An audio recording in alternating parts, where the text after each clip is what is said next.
All right, let's jump into another deep dive today. And today we're looking at a story that touches on finance and politics and reputation, all those fun things. We're going to be talking about some allegations of banking fraud in Russia, but there's a twist. And the twist connects it back to Alexei Navalny's Anti-Corruption Foundation. So there's a YouTube video investigation out there, and it's claiming some pretty serious financial misconduct by two former Russian bankers, Alexander Zalesniak and Sergei Leontiev. These guys were leading figures at Pro Business Bank and Life Banking Group until the bank was delicensed back in 2015. And here's where it gets interesting. These same individuals, Zalesniak and Leontiev, later show up connected with the ACF. Zalesniak actually became a top executive, and Leontiev became a significant donor. Yeah, so what we're dealing with here is a real clash of narratives. You have one side presenting detailed financial records that suggest potential fraud, and on the other side, there are claims of political persecution. So what we're going to try to do today is really sift through the evidence, weigh the arguments, and try to figure out which side of the story actually holds up. All right, let's dive into that YouTube investigation first. It alleges that Zalesniak and Leontiev were running some pretty elaborate schemes. They were allegedly funneling millions of dollars through shell companies like Vermenda and DMBL. Now, for those who aren't familiar with shell companies, think of them as these empty corporate shells. They exist on paper, but they don't really do any actual business. They're often used to hide money or to make transactions look legitimate when they might not be. The investigators in this video, they've gathered a whole bunch of financial documents, like bank statements, agreements, even court records from outside of Russia. And they use these documents to trace a really complex trail of transactions. And guess where it leads? To accounts in Liechtenstein, a place known for, let's say, its relaxed banking secrecy laws. Yeah, so one of the things they uncovered were these guarantee agreements. Now imagine you want to borrow money from a bank, but the bank's not so sure if you're a good risk. They might ask you to get a guarantee from someone else, like a wealthy friend or a family member, someone who promises to pay back the loan if you can't. Well, in this case, Pro Business Bank was issuing guarantees for loans to those shell companies we talked about.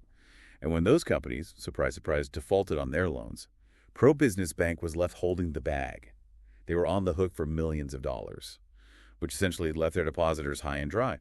And the investigators, how do they present all of this? Well, it's all laid out in the video. They don't just show you the documents. They actually break them down step by step and explain how each piece fits into this alleged fraud puzzle. So it's pretty detailed then. It is. It's really like following a breadcrumb trail of money, except the breadcrumbs are bank transfers. And the trail leads to a potential financial crime scene. But now let's hear the other side of the story. Individuals connected to the ACF, especially Leonid Volkov, have come forward with a very different narrative. They're claiming that the collapse of Pro Business Bank was a politically motivated hit job, orchestrated by the FSB, Russia's Federal Security Service. Think of them like Russia's version of the FBI, but with a lot more political power. And they're also pointing fingers at the ASV, the Deposit Insurance Agency, which is the one that manages troubled banks in Russia. Their argument boils down to this. Pro Business Bank was targeted because it was seen as being associated with Alexei Navalny, a prominent critic of the Russian government, as you know. So they're saying the bank was taken down to hurt Navalny. Exactly. They point to this alleged meeting between Zalesniak and an FSB officer named Kirill Cherkilin. This guy Cherkilin had a reputation for strong-arming banks. They also claim that the ASV intentionally stripped the bank of its assets to make it collapse. It's like they're painting Pro Business Bank as a victim of the Kremlin's crackdown on dissent. That's a pretty serious accusation. Do they have any solid evidence to back that up, though? That's the thing. While it's a compelling narrative, what's missing is that same level of concrete evidence that we see in the YouTube investigation. Their claims of political persecution are mostly based on allegations and interpretations of events, not really hard financial data. So we're left with two very different versions of the story. On one hand, we have this meticulously documented financial trail that points towards a possible fraud scheme. And on the other hand, we have these claims of political persecution, which, while they might be true, lack the same level of solid proof. So in the next part of our deep dive, we're going to dig into these narratives even further. We'll analyze the logic, the evidence, and the potential motivations of everyone involved. Stay tuned as we try to unravel this very complex web of financial dealings and political intrigue. Sounds like we have a lot more to uncover. We do. It's a fascinating case, and I'm really curious to see where it all leads. We'll be back in just a bit to continue our deep dive. All right, so we're back, and let's get right back into this story about Pro Business Bank. It's a real head-scratcher trying to figure out if its collapse was due to shady financial dealings, or if it was all about political maneuvering. To do that, we really need to dissect the arguments coming from both sides. Yeah, and one thing that really jumps out at me is how differently the two sides approach this whole investigation. You know, the YouTube video, it's super meticulous, almost forensic in how it presents the information. It's clear they put a lot of time and effort into gathering all those financial records, tracing those transactions, and building their case based on hard data. It's like they're financial detectives, following the money trail wherever it leads. And in this case, that trail seems to be pointing towards a potential fraud scheme. We're talking shell companies, questionable loans, and millions of dollars ending up in those offshore accounts. Exactly. Their analysis is really grounded in the financial reality of the situation. They're not just throwing accusations around. They're actually backing it all up with detailed documents and clear explanations of how these alleged schemes worked. It's actually pretty refreshing to see that level of transparency, especially when you're dealing with such a complex and potentially controversial topic. Now, let's compare that to the counter-narrative from the folks connected to the ACF. Their arguments really lean heavily on claims of political persecution, which, let's be real, isn't totally unfounded given what we know about Russia. But what's missing is that same level of concrete evidence and rigorous analysis. Yeah, they make some fair points, though, like highlighting how the FSB has a history of putting the squeeze on banks. And you can't ignore the potential for political pressure on financial institutions that aren't seen as loyal to the Kremlin. And they do bring up that alleged meeting between Zalesniak and that FSB officer, Kirill Cherkilin, the guy with a reputation for strong-arming banks. But even that meeting, as suspicious as it might seem, doesn't automatically prove that the bank's collapse was politically motivated. That's a really important point.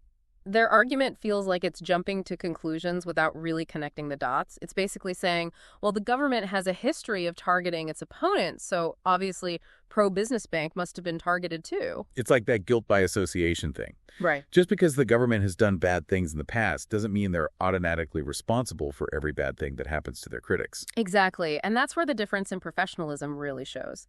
The YouTube investigation, while it might have its own biases, presents a very well-structured and evidence-based argument. It's focused on the financial facts and avoids making broad generalizations or claims without evidence. Yeah, it's very laser-focused, sticking to the facts and letting the evidence speak for itself. But the counter-narrative, it feels more like a persuasive essay than a serious investigation. It's appealing to emotions, bringing up those tragic stories of other people who've been persecuted by the Russian government. It's a powerful rhetorical strategy, but it kind of sidesteps the core question here. Was there actual financial misconduct that brought the bank down, or was this purely a political vendetta? They also seem to conveniently ignore certain facts. Like, I remember how we talked about Zalesniak being involved in pro-government activities before 2015? He got a government award, even served on a Duma committee focused on security and anti-corruption. It makes you wonder, if he really a target of the regime, why was he getting all this recognition and holding these prominent positions? It's a detail that the counter-narrative just doesn't explain very well. And what about Leontiev's letter to his employees, where he talks about wanting to move his operations outside of Russia? If he was feeling so much pressure from the government, why would he even think about staying in the country? It almost sounds like they were already planning their exit, regardless of any alleged pressure from the government. Yeah, those inconsistencies really cast doubt on the whole idea that political persecution was the sole reason behind the bank's collapse. So where does all this leave us? Well, looking at the evidence and the analysis so far, the YouTube investigation seems to present a much more convincing and believable case. It's their focus on financial records, their transparency in showing the evidence, and their avoidance of making unsubstantiated claims or emotional appeals. All of that makes their argument much stronger and more professional. Of course, we always have to keep in mind that there could be more to this story than we know right now. But based on what we have so far, the evidence strongly suggests that financial misconduct was the main factor in pro-business bank's downfall. In the final part of our deep dive, we'll look at the wider implications of this case and what it tells us about that murky world where money, power, and politics all intersect. We'll also consider what might happen to the ACF and the challenges they face in dealing with this whole mess. Well, we've spent the last two parts really getting into the weeds of this pro-business bank story, and it's messy to say the least. But beyond all those financial details and the political back and forth, it really makes you think about trust and transparency and accountability. Yeah, it definitely highlights how important it is for us to be really critical about the information we come across. We're constantly bombarded with different narratives, especially these days with instant news and social media. It's so easy to get caught up in a good story. But we have to take a step back and ask ourselves, who's telling this story? What evidence do they have? And what are their motivations? It's like we have to be detectives in our own lives, looking for clues, weighing the evidence, trying to separate fact from fiction. And, this case also shows just how hard it is to fight corruption, especially in a system where money and power are so closely connected. It's a reminder that even organizations that are dedicated to fighting corruption can find themselves caught up in these webs of intrigue. Yeah, for sure. Like the ACF, they've built this reputation as a real force against corruption in Russia. But this whole situation with Selesnyak and Leontiev has definitely tarnished their image. It raises questions about their due diligence, their judgment, maybe even their funding sources. It's a tough situation for them. They've been so effective in exposing corruption and holding powerful people accountable. But now they're tangled up in this scandal that seems to contradict their own values. It's going to be interesting to see how they handle this moving forward. I mean, will they acknowledge how serious these allegations against Selesnyak and Leontiev are? Will they take steps to address the concerns from their supporters and the public? Or will they try to brush it all under the rug and hope it goes away? I think transparency is key here. If they want to keep that trust they've built, they need to be open about their relationship with these guys. Explain why they chose to associate with them. Yeah. And address any potential conflicts of interest. Yeah. It's a real test of their commitment to the principles they claim to stand for. And, this case has implications beyond just the ACF. It shows how easily financial crimes can be hidden behind political narratives. It shows how those in power can manipulate systems for their own benefit. And it really highlights the need for constant vigilance, scrutiny, and holding people accountable. Absolutely. We need to support independent journalism, encourage whistleblowers to come forward, and demand transparency from those in positions of authority. It's a team effort, really. We all have a part to play in exposing corruption and holding those responsible to account. So as we wrap up our deep dive into the pro-business bank saga, we're left with a lot of unanswered questions. Was this just financial fraud? Or political persecution? Or some complicated mix of both? What are the consequences going to be for everyone involved, including the ACF? And what can we learn from all of this about the fight against corruption, not just in Russia, but around the world? These are all questions that are going to continue to be debated and investigated. But one thing's for sure. This case is a stark reminder that power, money, and politics often operate in the shadows. It's up to us to shine a light into those shadows and demand a higher level of transparency and accountability. Couldn't have said it better myself. Thanks for joining us on this deep dive. We encourage you to keep digging into this story. Do your own research. Form your own conclusions. Remember, informed citizens are the most powerful tool against corruption and abuse of power. Until next time, keep diving deep.